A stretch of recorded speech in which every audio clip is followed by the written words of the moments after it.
কলকাতা শহরে হঠাৎই এক সুন্দরী মহিলা নৃশংসভাবে খুন হয়, যার ইনভেস্টিগেশন করতে চলে আসে ডিটেকটিভ শবর দাশগুপ্ত।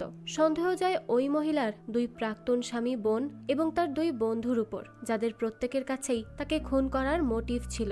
তবে এদের মধ্যে কে আসল খুনি? শবর কি পারবে তাকে খুঁজে বের করতে? আর এই কেস সলভ করতে গিয়ে আরো কি কি সত্য সবার সামনে প্রকাশিত হয়, সেটাই দেখবো আজকের গল্প এবার শবরে। শুরুতেই আমরা মিতালি ঘোষকে দেখতে পাই, যে পন্ডিচেরির একটা শহরে জগিং করছিল। তো জগিং শেষে রাস্তার ধারে দাঁড়িয়ে সে পানি খাচ্ছিল। তখনই একটা ডেড বডি সে দেখতে পায়, আর তার কাছে গেলেই সে দেখতে পায় সেখানে একটা বন্দুক রাখা, যেটা দেখেই সে ভয়ে চিৎকার করে ওঠে আর বারবার বলতে থাকে হেল্প মি, হেল্প মি। তো এরপরই কলকাতা শহর দেখানো হয়, যেখানে আমরা শবর দাশগুপ্তকে দেখতে পাই, আর তার সাথে ছিল তার অ্যাসিস্ট্যান্ট নন্দলাল। তার একটা ক্রিমিনালের পেছনেই দৌড়াচ্ছিল তাকে ধরার জন্য। শবর হলো লালবাজার থানার ডিটেকটিভ ডিপার্টমেন্টের একজন পুলিশ অফিসার। তারা দুজন দৌড়ে আরো কিছু পুলিশ ইন্সপেক্টরের সাহায্যে ওই ক্রিমিনালটাকে ধরেই ফেলে আর পুলিশ স্টেশনে পাঠিয়ে দেয়। তখনই শবরের কাছে একটা কল আসে, আর তাকে জানানো হয় বালিগঞ্জে একটা মহিলাকে তার বাসায় মার্ডার করা হয়েছে। এরপর শবর আর তার অ্যাসিস্ট্যান্ট মিলে সেই মার্ডারের জায়গায় যায়। সেখানে গিয়ে শবর জানতে পারে মহিলাটার নাম মিতালি। হ্যাঁ, যে মিতালিকে আমরা গল্পের শুরুতে দেখেছিলাম সেই। তো একজন পুলিশ ইন্সপেক্টর শবরকে বলে সে পন্ডিচেরিতে থাকতো। কাল রাতে তাদের বাসায় একটা পার্টি ছিল, সে সেই পার্টি অ্যাটেন্ড করে। এরপর রাত্রে সে তার রুমে ঘুমাতে যায়, আর তখনই তার মার্ডারটা হয়। তো বাড়িতে ঢোকার সময় শবরের দেখা হয় মিতালির মামার সাথে। তার সাথে সে কিছুক্ষণ কথা বলে, তারপরই ভিতরে আসে। আর বাসায় ঢুকেই শবর দেখতে পায় সেই লাশ মাটিতে পড়ে আছে। খুনটা খুবই নৃশংসভাবে করা হয়েছিল, কারণ মিতালির পেটে 3টা ছুরির আঘাত আছে, আর সেখানে বেশ কিছু সেন্টের বোতল ভাঙা অবস্থায়ও ফেলানো ছিল, যাতে রক্তের গন্ধ সব জায়গায় না ছড়ায়। আর এই সেন্টগুলো ছিল সব ইম্পোর্টেড। যাই হোক, তো এরপর একজন পুলিশ ইন্সপেক্টর মিতালির বাসার কাজের লোক হরেনের কাছে যায় কাল রাতের সব ঘটনা শোনার জন্য। তার সাথে তার নাতি দাঁড়িয়েছিল। তো হরেন পুলিশকে জানায় কাল রাত 1:30টার সময় পার্টি শেষ হয়। এরপর মিতালি তার ঘরে চলে যায়। সে ড্রাঙ্ক অবস্থায় ছিল। এদিকে শবর মিতালির কাকাতো বোন জয়িতার কাছে যায় জিজ্ঞাসাবাদ করার জন্য, কারণ সেই লাস্ট টাইম মিতালিকে দেখেছিল। জয়িতা শবরকে বলে কাল রাতে পার্টি শেষে মিতালি তার রুমের দিকে যাচ্ছিল, কিন্তু সে এতটাই ড্রাঙ্ক ছিল যে সে ঠিক মতো দাঁড়াতেও পারছিল না। জয়িতা বলে যে সে আগে কখনো মিতালিকে এভাবে ড্রিঙ্ক করতে দেখেনি। তাই সে মিতালিকে বলে যে সে মিতালিকে উপর পর্যন্ত এগিয়ে দিয়ে আসুক, কিন্তু মিতালি তাকে মুখের উপর না করে দেয় আর একা একাই তার রুমে চলে যায়। তো এইসব শোনার পর শবর আবারও 3 তলায় মিতালির রুমে যায়, আর সেখানে একটা চেয়ারে বসে চোখ বন্ধ করে ইমাজিন করার চেষ্টা করে যে কাল রাতে মিতালির সাথে কি কি ঘটতে পারে। শবর ইমাজিন করে খুনি হয়তো কাল রাতে মিতালি আসার আগে থেকেই তার রুমে ছিল। মিতালি যখন রুমে আসে আর এক এক করে তার ড্রেস চেঞ্জ করতে থাকে, তখনই হয়তো খুনি পেছন থেকে এসে মিতালিকে ছুরি দিয়ে আঘাত করে, আর সে সেখানেই মারা যায়। এরপর শবর মিতালির ঘর ভালো করে চেক করতে থাকে। তখনই সে দেওয়ালে একটা লোকের ছবি দেখতে পায়। সেই সময় নন্দলাল তাকে জানায় এটা হলো মিতালির বাবা বরুণ ঘোষ। সে 7 মাস আগে স্ট্রোক করে মারা গেছে। সে অনেক আগে থেকেই অসুস্থ ছিল। সবাই ভেবেছিল তার ক্যান্সার হয়েছে, কিন্তু পরে একটা নার্সিং হোমে চেকআপের পর সে জানতে পারে যে তার ক্যান্সার হয়নি। তো এইসব শুনে শবর মিতালির রুমের ড্রয়ারে আরো কিছু পায় কিনা তাই খোঁজার চেষ্টা করে। তখনই সে সেখান থেকে কিছু কার্ড পায়। সেখানে একটা ল ফার্মের কার্ড ছিল। শবর তখন নন্দলালকে সেটা দিয়ে এর ব্যাপারে খোঁজ নিতে বলে। এরপর সে মিতালির ড্রয়ার থেকে একটা ডায়েরি আর একটা বিয়ের কার্ড পায়, আর এই কার্ডটা দেখেই সে জানতে পারে যে 2010 সালে মিতালির মিঠু মিত্র নামের একটা ছেলের সাথে বিয়ে হয়েছিল। কিন্তু সে কোথায়? তার ওয়াইফ মারা গিয়েছে, কিন্তু সেই খবর তার কাছে এখনো পৌঁছায়নি, নাকি সে ইচ্ছে করেই আসেনি। তাই শবর আর দেরি না করে মিঠু মিত্রের সাথে দেখা করতে চায়। মিঠু একটা ক্যারাটে ইনস্টিটিউটে ক্যারাটে শেখাচ্ছিল। তো শবর তাকে ডাকে আর বলে মিতালির খুন হয়েছে আর সে এখানে আছে।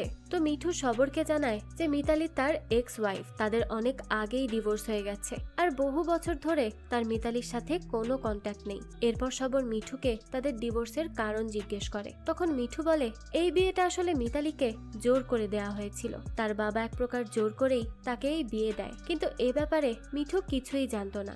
বিয়ের দিন রাতে সে মিতালির ব্যবহারে সব কিছু জানতে পারে, আর তারা দুজন আর কখনো এক রুমে ঘুমায়নি। সে সবসময় ড্রয়িং রুমে ঘুমাতো আর মিতালি বেডরুমে। আর এর কিছুদিন পরই তাদের ডিভোর্স হয়ে যায়। মিঠু শবরকে বলে সে ইকো ব্যাংকে অ্যাকাউন্টস অফিসারের কাজ করে, আর মিতালির বাবা বরুণ তাদের ব্যাংকেরই একজন কাস্টমার ছিল।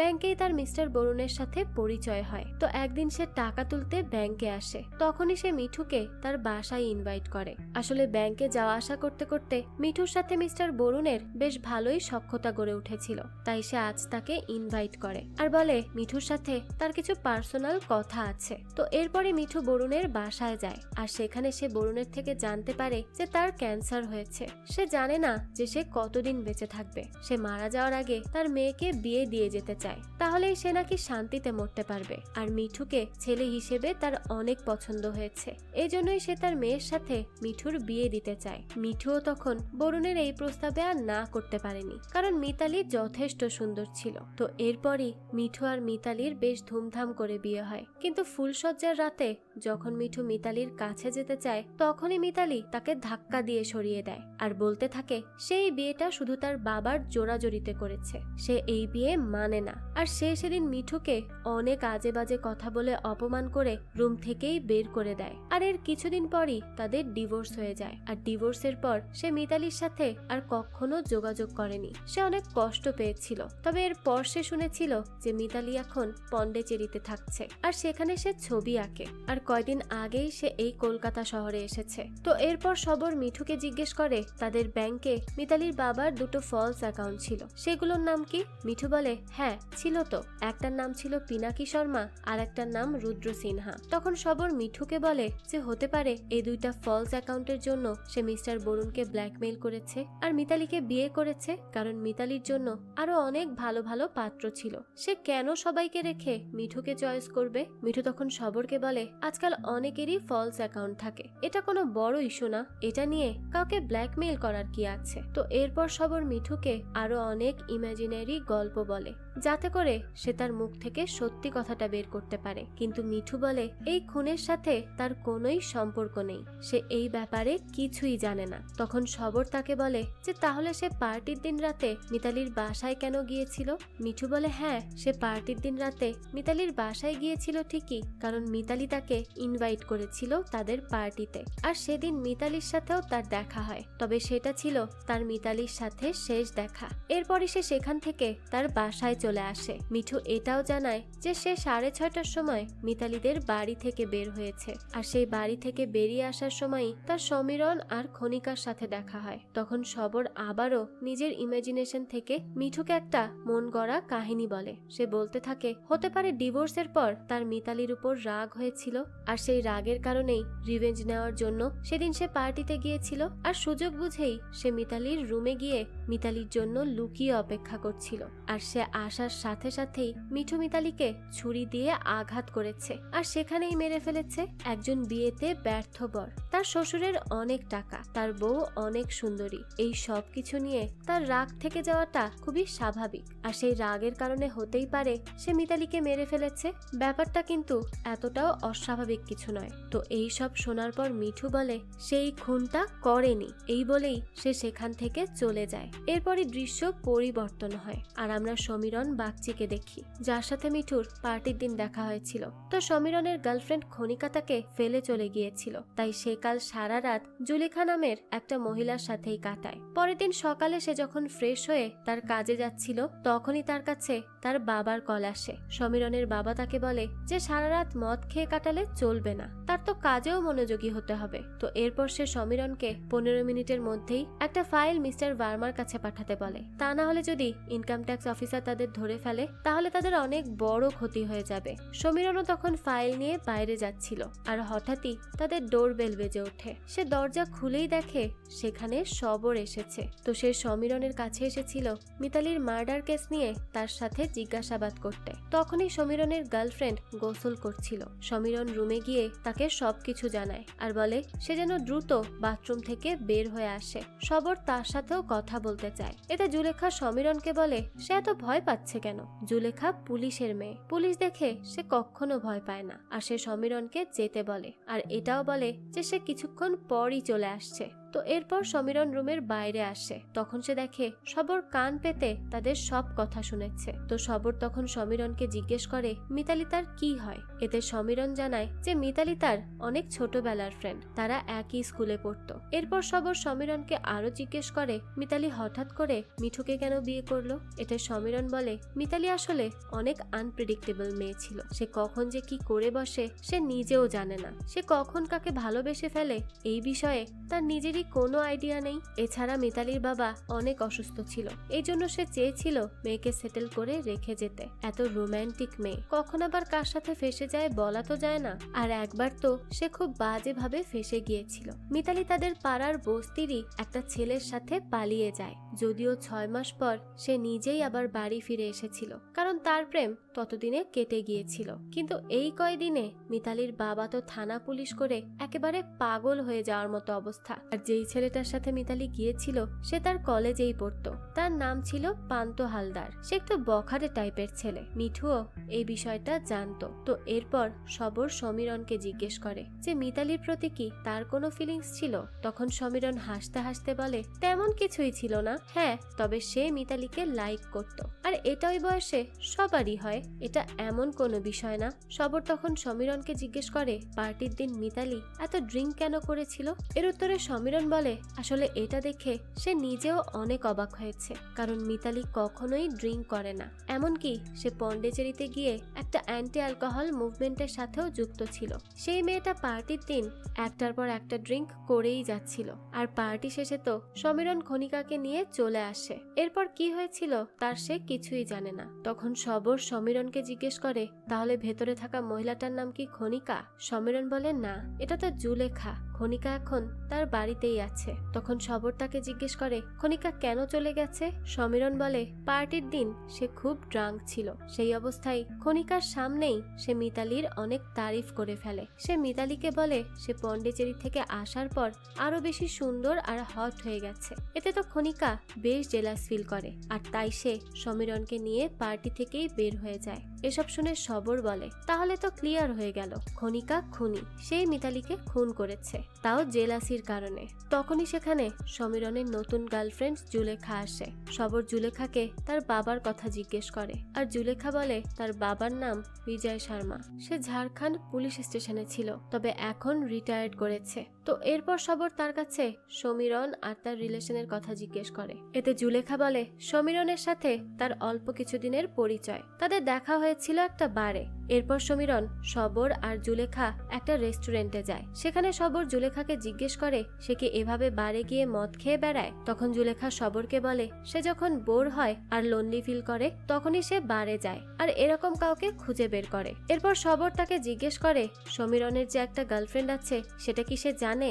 জুলেখা বলে হ্যাঁ সে জানে যে খনিকা চলে গিয়েছে, আর সে গিয়েছে বলেই তো সে এখানে এসেছে। সে বলে আসলে সমীরণের রাতে একা শুতে ভয় লাগে, তাই জুলেখা তাকে কোম্পানি দিতেই তার সাথে এসেছে। তখন সমীরণ বলে মিতালি মারা যাওয়ার পর তার মনের মধ্যে একটা ভয় ঢুকে গিয়েছে, তার মনে হয় যে সে যদি একা থাকে তাহলে মিতালি এসে তার গলা টিপে ধরবে আর তাকে মেরে ফেলবে, এই জন্য সে একা থাকতে ভয় পায়। এরপর সবর জুলেখার কাছ থেকে তার বাড়ির অ্যাড্রেস নেয়। তো জুলেখার একটু বাইরে কাজ ছিল, তাই সে সমীরণ এবং সবরকে বলে সেখান থেকে চলে যায়। আসলে জুলেখা একটা স্কুলের ফিজিক্যাল ইনস্ট্রাক্টরের কাজ করত, আর সে সেখানেই যায়। তো জুলেখা যাওয়ার পর সবর সমীরণকে জিজ্ঞেস করে খনিকা যদি তার এই এক্সট্রা ম্যারিটাল অ্যাফেয়ার গুলোর কথা জানতে পারে তাহলে সে রাগ করবে না। এতে সমীরণ বলে খনিকা তো এখনো তার বউ হয়নি, খনিকার আগে একটা বিয়ে ছিল, সেখানে তার একটা বাচ্চাও আছে, কিন্তু তার ডিভোর্স হওয়ার পর সে আর সমীরণ একসাথেই থাকতো।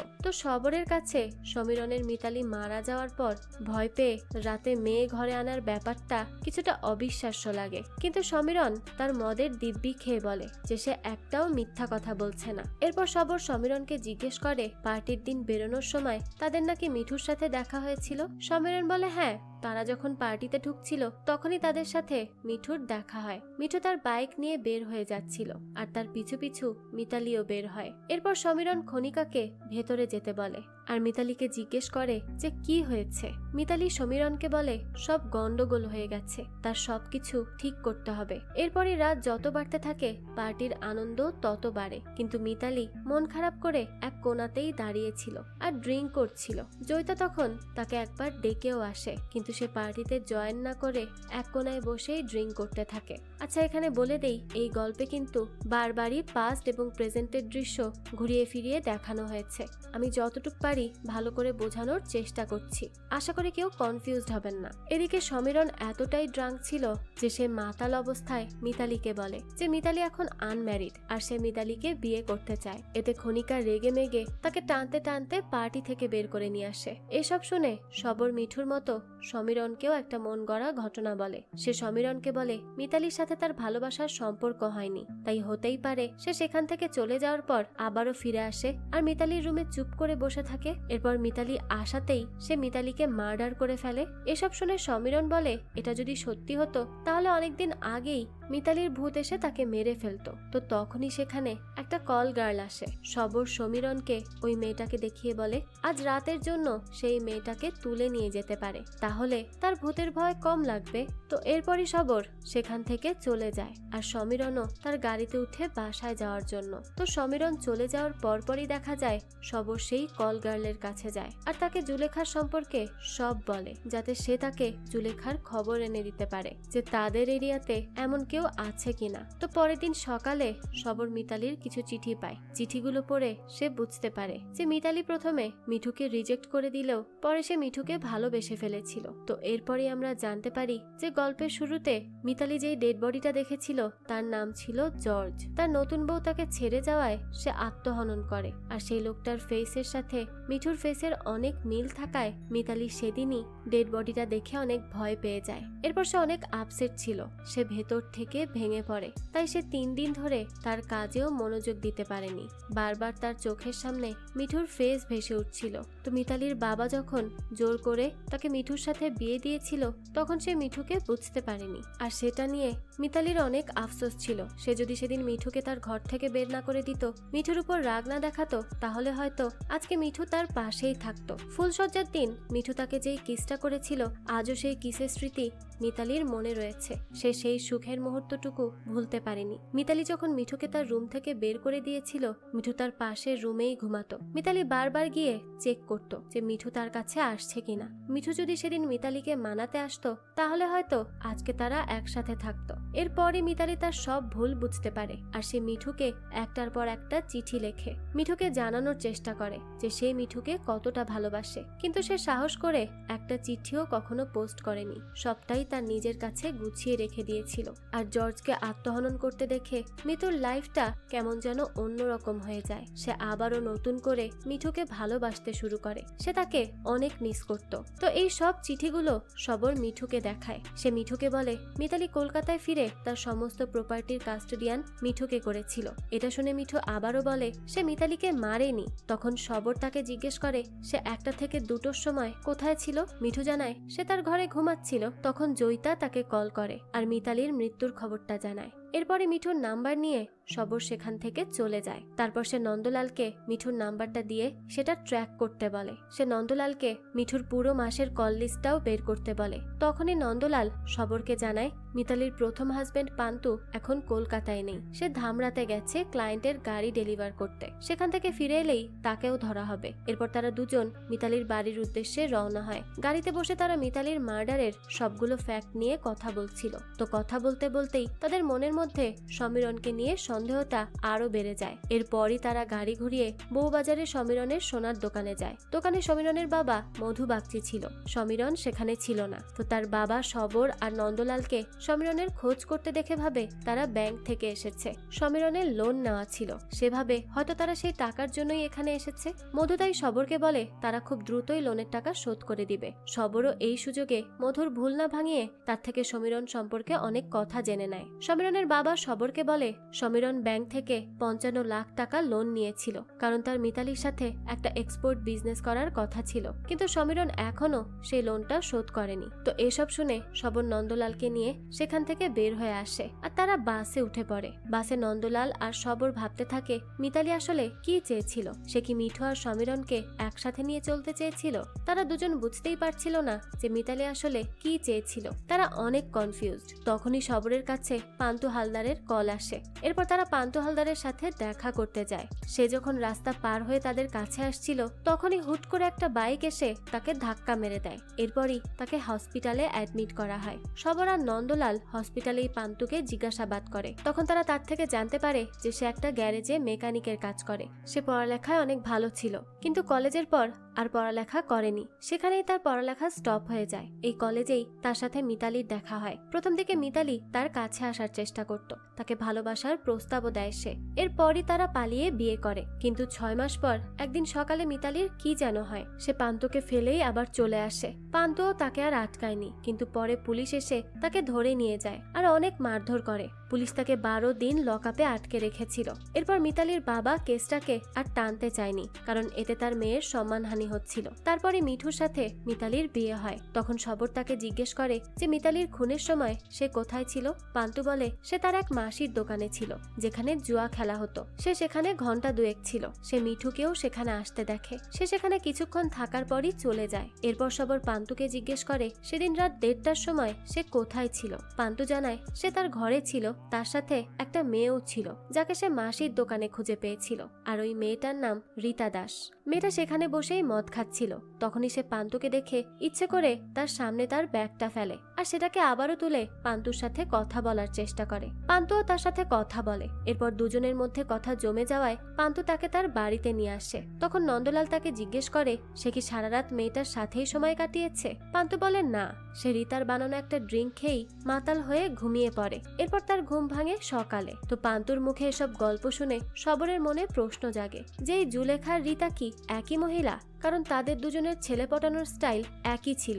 সবর আর নন্দলাল জুলেখার দেওয়া অ্যাড্রেসে তার খোঁজ করতে যায়, কিন্তু সেখানে গিয়ে তারা জানতে পারে যে জুলেখার দেওয়া অ্যাড্রেসটা ফেক। সেখানে জুলেখা বা রীতা নামে কেউ থাকে না। তারপর হাঁটতে হাঁটতে সবর চিন্তা করে মিতালির রিকনসিলেশন, বরুণের দুটো ফেক অ্যাকাউন্ট, পান্তু হালদারের দুটো অ্যাক্সিডেন্ট, মিঠু মিত্রের ম্যারেজ, সব ঠিক আছে, কিন্তু বাদরের গলায় মুক্তোর মালা কেন? মানে মিতালির মতো একটা মেয়ের সাথে তার বাবা মিঠুর বিয়ে কিভাবে দিল? পরের দিন সকালে সবর মিঠুর কল রেকর্ড পায়। সেখানে সে একটা নাম্বার দেখে যার সাথে মিঠুর গত 1 মাসে 122 বার কথা হয়েছে। সবর দেখে এই নাম্বারটা তাদের পরিচিত। এরপরই সে নন্দলালকে নিয়ে জুলেখার স্কুলে যায়। সে প্রিন্সিপালকে রিকোয়েস্ট করে জুলেখার সাথে তাদের একটু কথা বলিয়ে দিতে, কারণ জুলেখার সাথে তাদের দরকার আছে। এরপরই জুলেখা আসে, কিন্তু এটা সেই জুলেখা ছিল না যার সাথে তাদের আগে দেখা হয়েছিল। এটা তো অন্য কেউ ছিল, কিন্তু তার নামও জুলেখা। সে বলে সে 5 বছর ধরে এই স্কুলেই ফিজিক্যাল ইনস্ট্রাক্টরের কাজ করছে। তার বাবার নাম বিজয় শর্মা, ঝাড়খণ্ড পুলিশ। সে তার বাবার রিটায়ারমেন্টের পর তারা কলকাতায় শিফট হয়েছে। তো এসব শুনে সবর বুঝতে পারে যে ঠিকানার মতো জুলেখা তার পরিচয়টাও ভুল বলেছিল। কিন্তু কেন?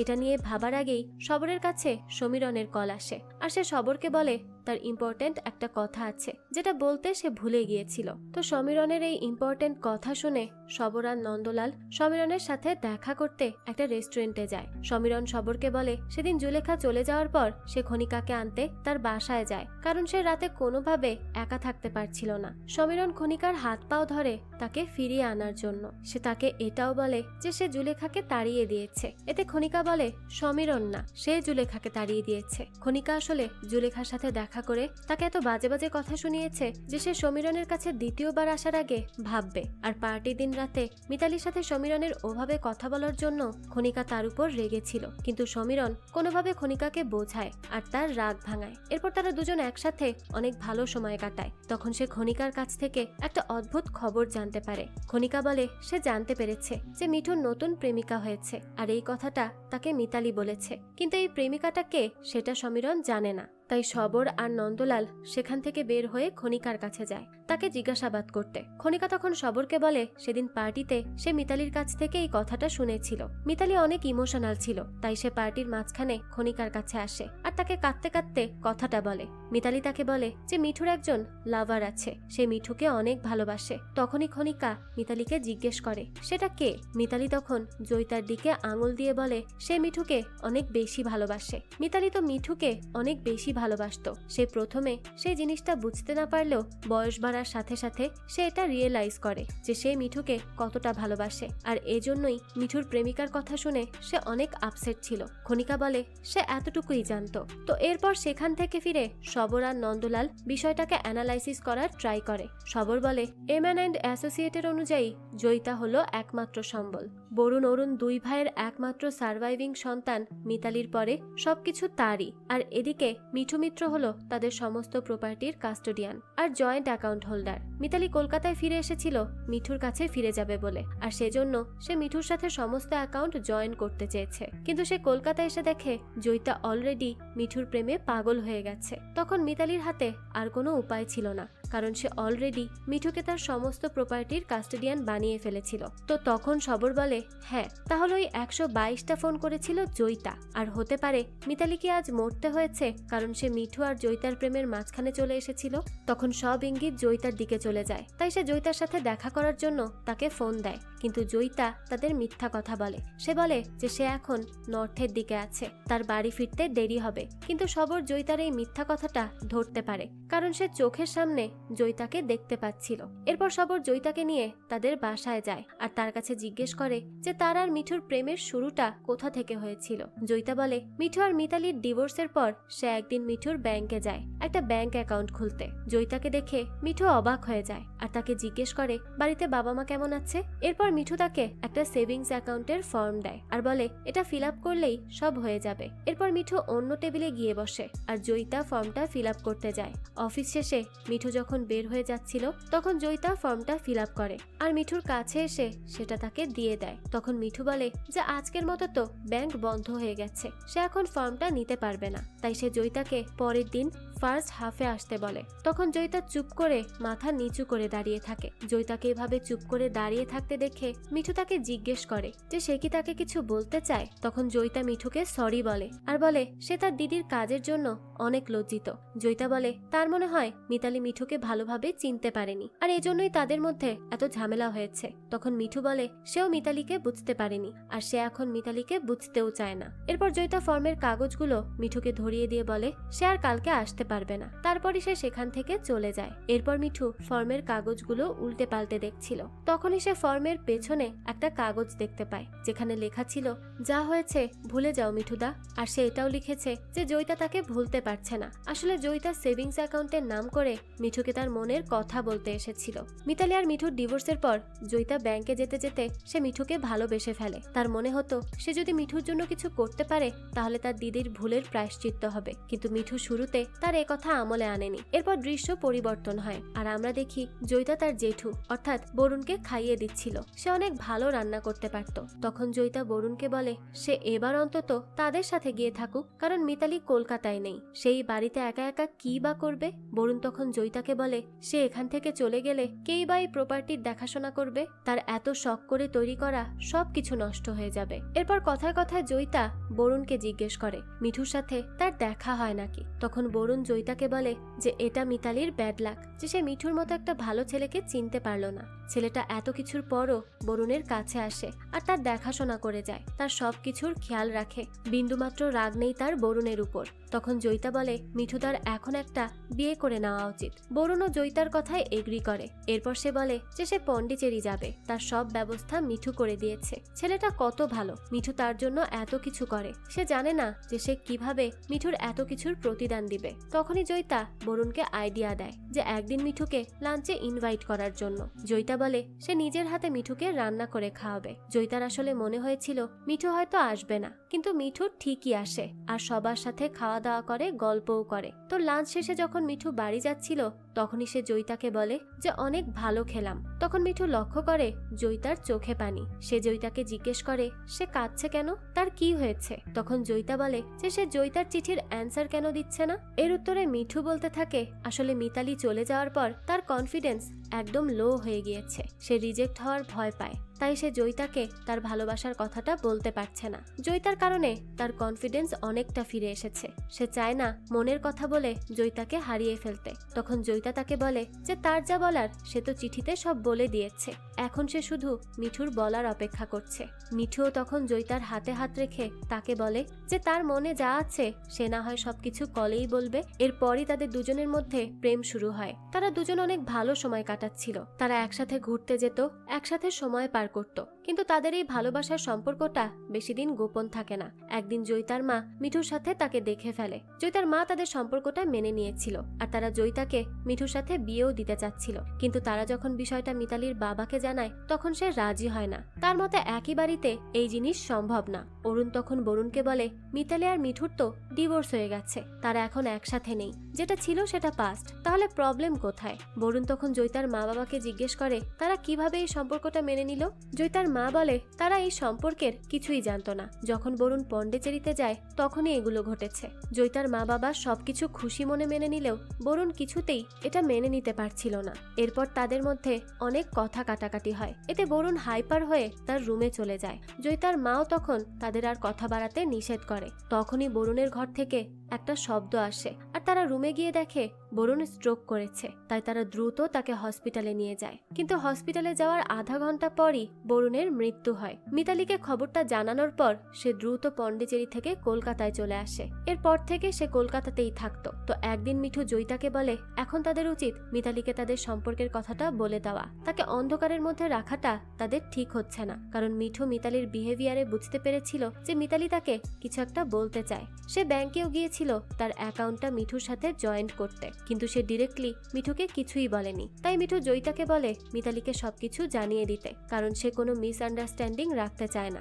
এদিকে জয়িতা বারবার মিতালিকে কথাটা বলার চেষ্টা করে, কিন্তু সে কোনোভাবেই বলে উঠতে পারছিল না। তো পার্টির আগের দিন মিতালি জয়িতাকে বলে সে ব্যাংকে মিঠুর সাথে দেখা করেছে, সে মিঠুকে একদিন তাদের বাসায় আসতে বলেছে, কারণ মিতালির বাবা মারা যাওয়ার পর সে মিঠুর সাথে ভালোভাবে কথাই বলতে পারেনি। মিতালি জয়িতাকে বলে যে তার মনে হয় সে মিঠুর সাথে যা করেছে তা ঠিক হয়নি, তার বিষয়গুলো শুধরে নেওয়া উচিত। তো মিতালির মুখে এসব কথা শুনে জয়িতা একটু অন্যমনস্ক হয়ে যায়, আর তাকে এই অন্যমনস্ক হতে দেখে মিতালি তাকে জিজ্ঞেস করে যে তার কি হয়েছে, সে সারাদিন এমন উদাসীন কেন থাকে, সে কি প্রেমে টেমে পড়েছে। তখন জয়িতা বিষয়টা এড়ানোর চেষ্টা করে, এতে মিতালি তাকে জোর করে বলে তার নামটা শুনতেই হবে। তখন জয়িতা তাকে বলে ঠিক আছে সে বলবে, কিন্তু আজকে না, সে মিতালিকে কালকে নামটা বলবে। তখন মিতালি বলে তাহলে সেও কাল জয়িতাকে একটা ভালো খবর দিবে, পার্টি করার মতো খবর। তো পার্টির দিন সকালে মিতালি ঘুম থেকে উঠে ঘর দরজা পরিষ্কার করে, সে সবার সাথে অনেক আনন্দ ফুর্তি করে। তারা দুই বোন মিলে একসাথে সবকিছু গোছায়, একসাথে ডিসাইডও করে যে তারা কে কি পড়বে। তো দুপুরে মিতালি জয়িতাকে জিজ্ঞেস করে ল্যান্ডলাইন থেকে তার জন্য কোনো কল এসেছে কিনা। মিতালি জয়িতাকে জানায় সে একজনকে কাস্টোডাইন করছে, এই জন্য ল ফার্ম থেকে একটা কল আসবে। এরপরে মিতালি জয়িতাকে তার লাভারের নাম জিজ্ঞেস করে, যেটা সে আজকে বলবে বলেছিল, কিন্তু জয়িতা প্রথমে নামটা বলতে ভয় পাচ্ছিল। তারপরে সে সাহস করে মিঠুর নাম বলে সেখান থেকে চলে যায়। মিতালি তো নামটা শুনে অবাক হয়ে যায়। এরপরই তার সবকিছু কেমন যেন ওলট পালট হয়ে গিয়েছিল। তো পার্টির দিন সন্ধ্যায় মিঠু জয়িতার সাথে দেখা করতে আসে। সে জয়িতাকে জিজ্ঞেস করে সে মিতালিকে সবকিছু জানিয়েছে কিনা, কারণ মিতালি মিঠুকে তার প্রপার্টির কাস্টোডাইন করেছিল, যেটার কারণে মিঠু অনেক রেগেছিল। আর সে জয়িতাকে বলে মিতালিকে সবকিছু সত্যি বলে দিতে, যে তারা দুজন একে অপরকে অনেক ভালোবাসে আর তারা বিয়েও করতে চায়। কিন্তু সে খেয়াল করেনি মিতালি যে তাদের পেছনেই দাঁড়িয়েছিল আর সে সবকিছু শুনছিল। এরপরে মিঠু মিতালির কাছে গিয়ে তাকে বলে যেটা পাস্ট সেটা পাস্ট, সে আর ওই পাস্টে ফেরত যেতে চায় না, সে জয়িতাকে অনেক ভালোবাসে আর তাকেই বিয়ে করতে চায়। মিতালি তখন নিজের কষ্টটা চেপে রেখে বলে তাদের দুজনকে ভালোই মানাবে। তো এরপরই সেখান থেকে মিঠু বের হয়ে আসে আর তখনই পান্তু তাকে যেতে দেখে। এইসব শোনার পর সবর আবারও মিতালির পার্সোনাল ডায়েরিটা নিয়ে বসে, আর সেখানে মিতালি তার বাবার সাথে পন্ডিচেরিতে কাটানো বেশ কিছু মুহূর্তের কথা লিখে রেখেছিল। বরুণ যখন পন্ডিচেরিতে মিতালির সাথে দেখা করতে গিয়েছিল তখন সে প্রায় 1 বছর তার সাথে সেখানেই ছিল। এই কয়দিন বরুণ তার মেয়ের সাথে অনেক আনন্দে কাটায়।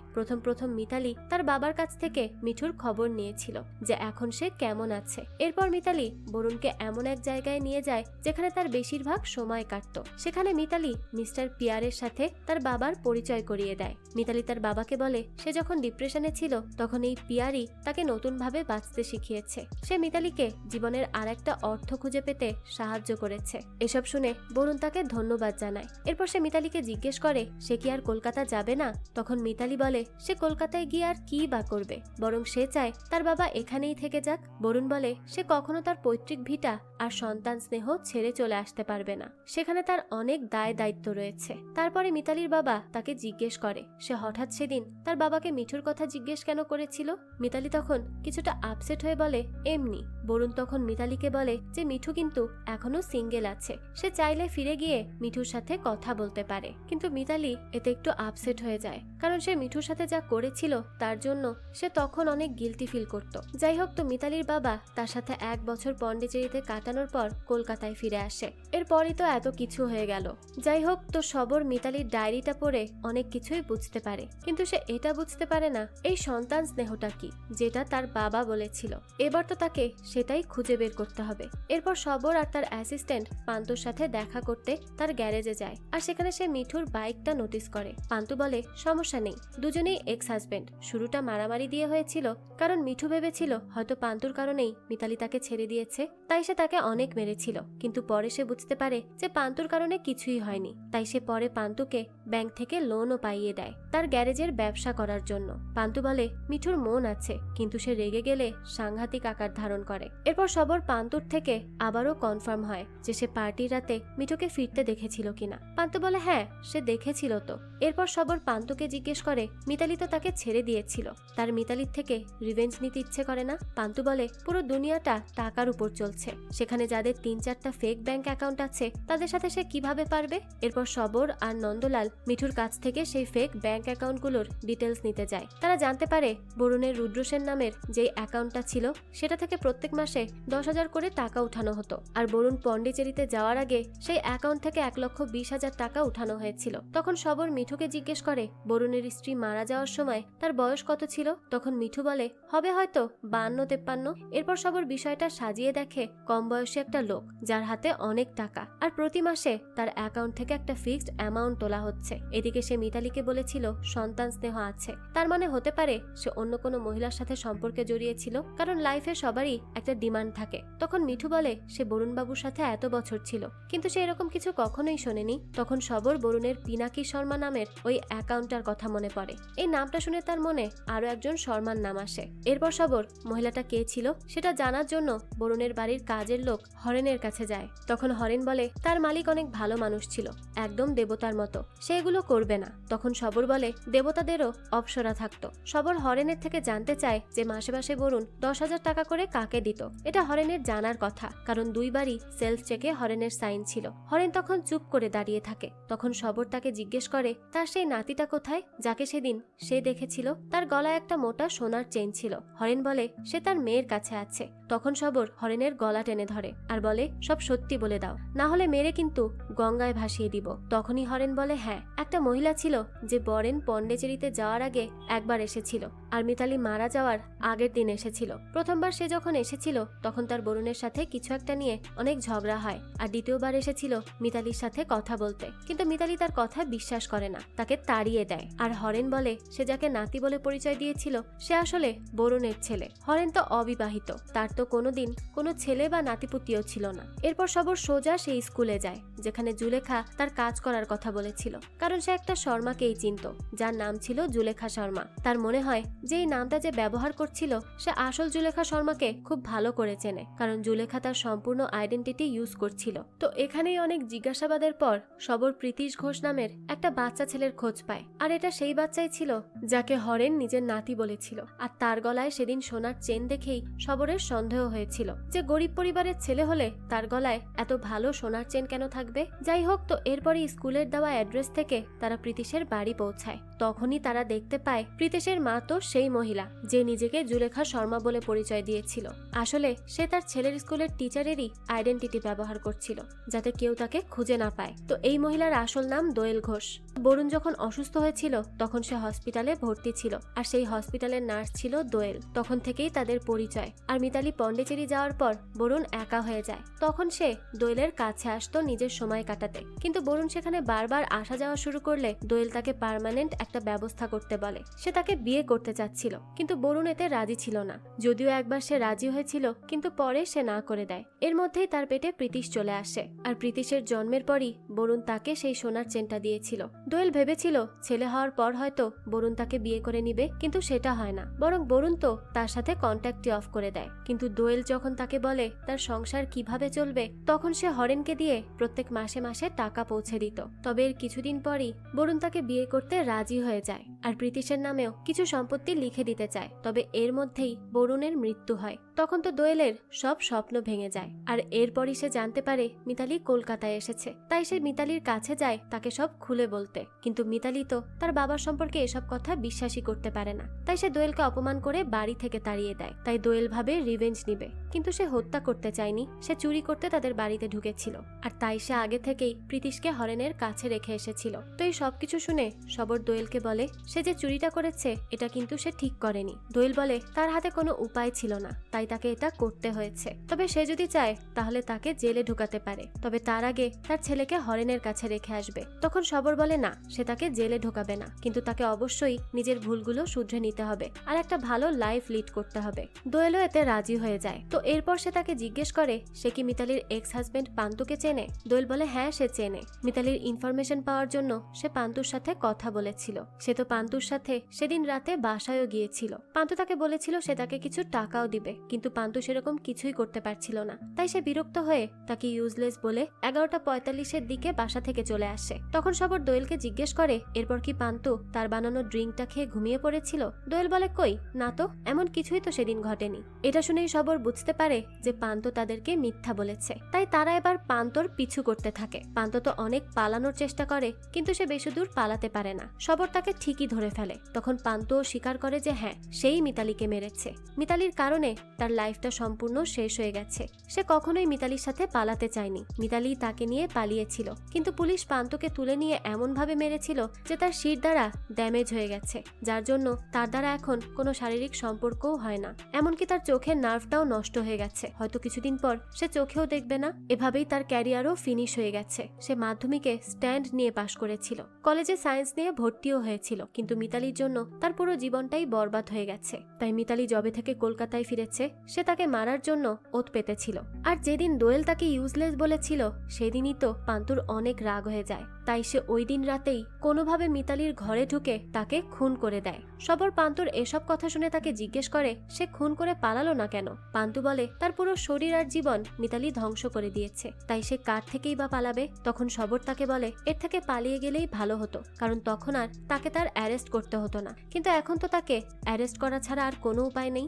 যাই হোক, অবশেষে মিতালির মৃত্যুর রহস্যটা সলভ হয়। আর এদিকে জয়িতা এবং মিঠুর বিয়ে হয়ে যায়, আর তারা দুজন মিলে সিদ্ধান্ত নেয় বরুণের সব সম্পত্তি তারা দোয়েল আর প্রীতিশের নামে লিখে দিবে, আর তাদের যেটুকু আছে সেটুকুতেই তারা সুখে থাকার চেষ্টা করবে। তখন জয়িতা বলে যে তার যেটুকু পাবার সেটুকু সে পেয়ে গেছে, আর এতটুকু পেয়ে সে অনেক খুশি, তার আর কিছুই লাগবে না, কারণ সে তো তার ভালোবাসার মানুষকেই পেয়ে গেছে। এরপরে তারা দুজন একে অপরকে জড়িয়ে ধরে। আর এই সুন্দর মুহূর্তের সাথেই এই গল্পটাও এখানেই শেষ হয়। এই তো ছিল আজকের গল্প। এই গল্পটা আপনাদের কাছে কেমন লেগেছে সেটা অবশ্যই আমাদেরকে কমেন্ট করে জানাবেন। যদি এতটুকুও ভালো লেগে থাকে তাহলে একটি লাইক দিয়ে যাবেন। আমাদের এই চ্যানেলে কিন্তু প্রতিনিয়ত নতুন নতুন ভিডিও আপলোড করা হয়। সেই সব ভিডিওর আপডেট পেতে আমাদের চ্যানেলটিকে সাবস্ক্রাইব করে বেল আইকনে অল দিয়ে রাখতে কিন্তু ভুলবেন না। আর এই সম্পূর্ণ মুভিটি আমাদের টেলিগ্রাম চ্যানেলে আপলোড দেওয়া আছে। মুভিটি দেখতে চাইলে কমেন্ট বক্সে দেওয়া লিংক থেকে জয়েন করে নিন আমাদের টেলিগ্রাম চ্যানেলে। আজকে তাহলে এই পর্যন্তই, আবারও হাজির হব নতুন কোনো ভিডিও নিয়ে। সেই পর্যন্ত সবাই ভালো থাকবেন আর আমাদের চ্যানেলের সাথেই থাকবেন। ধন্যবাদ।